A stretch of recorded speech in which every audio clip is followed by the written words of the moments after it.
And it's just basketball. It's just basketball. Like and subscribe on the way in the door, my people. I hope you all are having a truly fantastic day today.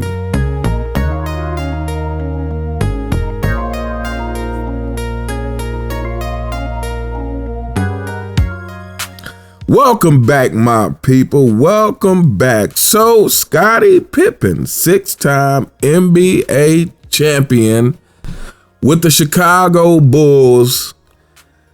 After the last dance, it seemed like he was on a mission to burn as many bridges as possible. And a couple of names is Phil Jackson, his former coach, and Michael Jordan. And so Phil Jackson went on the Dan Patrick Show and discussed his relationship with Scottie. And after hearing what Phil Jackson started to say, I'm starting to believe that maybe a lot of this is all about Scottie Pippen not going back into the game in 1994 against the New York Knicks in the conference semifinals. But without further ado, we're going to check out this clip and we will be right back. Phil, over the years, it feels like your relationship with Scottie Pippen has been complicated. Can you expound upon that?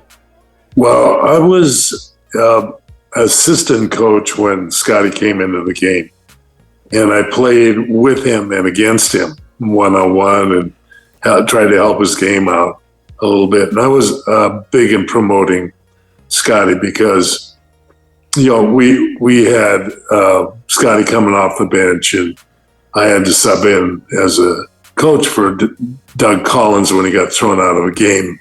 And that was like the immediate thing I did. I put Scottie in the game and up the pressure defense because this is one of the best defensive players ever to play the game.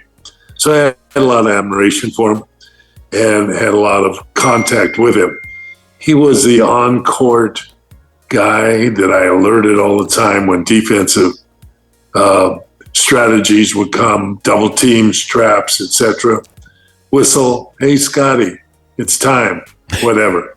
So yeah, it was shocking to hear the comments that he made. But he had a situation that was coming off the bench, not being able to play the last few seconds of a basketball game that was critical, and it made a big change in his life. Michael called the next day from baseball and said, I don't know, Scottie, I'll ever be able to live this down. And I think it's been a hard thing to live down, refusing to go in a ball game because things didn't go your way. Michael, Dan, I wanted to add something briefly with that. I thought it was really poignant. Phil's kept a good relationship with Michael. I've seen him occasionally, but we don't chat as much as he and Phil might.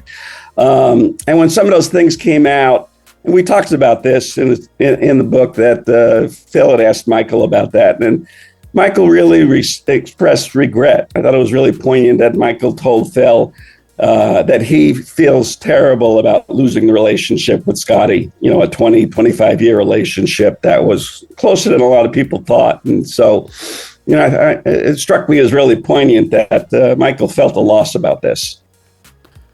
So there you have it, people. There was Phil Jackson and Sam Smith on the Dan Patrick Show. And the last person you heard was Sam Smith saying that Michael told him that he told Phil Jackson that he feels really bad about the loss of his friendship with Scottie Pippen. Now, it's interesting that Michael Jordan would say this because since the last dance, Scottie Pippen has been making it seem like him and Michael Jordan were never as close as it looked like. But based off the fact that Michael Jordan actually seems to have some regret about this relationship, Scottie Pippen seems like he is just actually bitter and full of it and trying to rewrite a new narrative because, you know, he has regrets about his career, and it seems like a lot of them. Now, this game that Scottie Pippen set out, let's check out this article from USA Today. It says, usually the Chicago Bulls love Scottie Pippen for his selflessness. This time, though, the Bulls became disappointed in Pippen's selfishness. In Game 3 of the 1994 Eastern Conference Finals, the Bulls and the Knicks were tied with 1.8 seconds left. Though the Bulls had often relied on Pippen's scoring, passing, and defense, following Michael Jordan's retirement, they also relied on Tony Kukoc to make varying game-winning shots. So Phil Jackson drew up a play for Pippen to inbound the ball to Kukoc. Pippen refused to enter the game and suggested nearly 26 years later that he would have done the same thing. Quote, "It's one of those incidents that I wish had never happened," Pippen said in episode 7 of The Last Dance documentary Sunday. "But if I had the chance to do it all over, I probably wouldn't change it." So yeah, and so this is after hearing what Phil Jackson had to say, and after hearing him say that, hey, Michael called Phil while he was playing baseball. And after that incident took place, Michael called Phil to say, Phil, I don't know if Scottie's ever gonna live this down, because it was such an embarrassing play that Scottie Pippen refused to go back in the game because he was mad that he couldn't take the last shot. And so this seems like this particular incident, Scottie Pippen was mad that this incident was in the documentary at all. And obviously he was mad because Phil Jackson didn't put him in the game.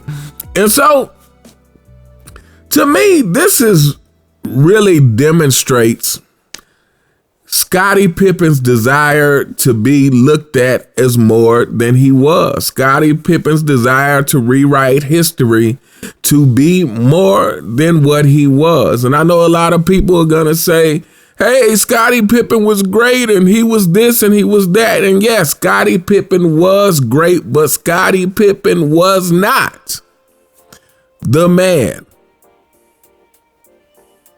He was not that. And here's the thing is, a lion doesn't have to tell you he's a lion. And so what I mean by that is, for Scottie to take that incident so harsh that he wasn't allowed to take that game winner, to me, that speaks to his mentality. And that is, winning wasn't the first and foremost thing on his mind. Because Michael Jordan has done plenty of things in his career that would be against what his nature is, including when Phil Jackson became head coach of the Chicago Bulls, Michael Jordan cut back on his scoring a bit. But winning was more important. Another example, Michael Jordan on the Dream Team. We all know that Charles Barkley, quote unquote, was the best player on the Dream Team. But why was that? Because when Michael Jordan is surrounded by talent who he knows can get the job done, he has no problem with taking a back seat as long as the W's are piling up. So Michael Jordan just put all his focus on the defensive end. He didn't have to be the guy because he had Magic and Bird and Drexler and David Robinson and all these, then Patrick Ewing and John Stockton. He had a team full of superstars. So he didn't have to be the guy, and he was cool with stepping back. But Scottie Pippen, I feel like this is something that was haunting him his whole career. And this is the thing, this is the problem. And this is really kind of ties into modern day society, is people wanting to be something they are not. Like, if you want to be that thing, then you have to put in the work to be that thing. But you heard Phil Jackson at the beginning of the clip said that when he first got there, he used to work with Scottie one-on-one. He used to play Scottie one-on-one to help Scottie work on his game. Scottie has admitted himself that when he first got there, he wasn't focused and like he needed to be. And it was Michael Jordan that he learned that from. It was Michael Jordan that he learned that seriousness from, that winning was not a game. Like, Michael Jordan was there to win. So Scottie had two choices. He could keep being Scottie, which is pretty much what he is and was, or he could try to develop that mentality on his own without having to be told to do it. But the thing is Michael Jordan, that is who he was. That's who he was. He was relentless. That's who he was. He was the guy. That's who he was. The kind of person who's going to come in the room and he's going to go at the player that people say is the best. That's the kind of player Michael Jordan is. That's the kind of person he is he's going to look for the challenge to overcome. He's competitive. That is who he is. But Scottie wanted to be that way. And because Scottie Pippen happened to be fortunate enough to land on a team with one of the most fiercest competitor the world has ever seen in any sport. Because Scottie Pippen happened to be fortunate enough to land on a team like that, and fortunate enough to be influenced by a guy like that, so that Scottie did become a relentless defender, so that Scottie, to me, exceeded what his potential was. Because to me, Scottie doesn't go to the Bulls. We're not talking about Scottie as a top 50 player, top 75 player. We're not talking about Scottie in that way if he's not pushed by Michael Jordan to have that kind of relentlessness. But the thing is like I said on this channel before, some people are the type of people that have to be led to greatness.